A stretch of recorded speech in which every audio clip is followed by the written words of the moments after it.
წყალი არა გაეხლა მოვა. ოქტომბერით წყალი შოგიწყდება. დავჩებით ისე უწყო და აგაიქიდან უნდა ვზიდოთ, ანაიქიდან მარხილებით და სალამ თოვლია, სალამშრალია ტაჭკებით. მიმართეთ ვინმეს ოფიციალურად? ბევრჯერ. ყაზბეგით ყოველდღე აქ არიან ეხლა, როცა არჩევნები მოვიდა, ის მთავრობის ხალხი ყოველდღე აქ ამოდის, მეუბნებით და გავაკეთებთო გზასაც, წყალსაც. სალამ ეს მთავრობა არ წავა, ჩვენ წყალი არ მოგივა. ეს მთავრობა უნდა წავითის კაცო. გამგებელიც დადიოდა, ისადე ეხლა იფროჩქარჩქარ დადიან, ეხლა ხმები მოუნდა მაგებსა და არა ეგრე.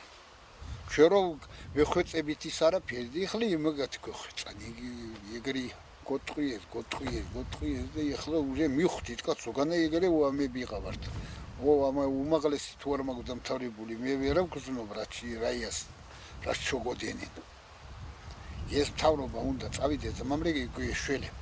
გინდა ნუ მეშველება მარტო ეს მთავრობა წავიდეს. ელიერის წყლის პრობლემა არ არის გადაჭრილი. გვაწუხებს. არ აქვს ფაქტიურად, აი, ხო ხედავთ. რამდენიმე კომი არის ამ წყალზე ვართ. და გზაც არ არის. ხედავთ თქვენა, გზაც არ არის. მთავრობამ ციციან ამის შესახებ, მაგრამ ამოვიდნენ, შეგვპირდნენ, მაგრამ ვერ ვხედავთ. ზამთრის ძალიან ცოტა მოდის და წყდება წყალი. და გვეშინია რომ არ გაიყინას და არ დავრჩეთ უწყლოდ. ყოფილა იქეთი შემთხვევაც, რომ შემწყდა წყალი. ზამთარში მყინვაში მიდიან, ალხობენ ჩვენი მამაკაცები და რა ვიცი, ძალიან ძნელია მდგომარეობა. ზამთარში საერთოდ არ არის ეს წყალი, აი ვეზიდებით მეზობელ სოფლიდან, აი გზeit სოფელში ავდიოდით.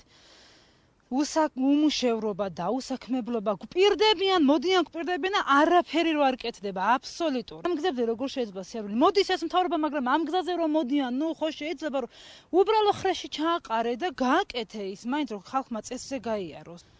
არავინ არაფერს არ აკეთებს. ეხლა დაიწყეს ეს რაღაც გაკეთებები, აქამდე სად იყვნენ?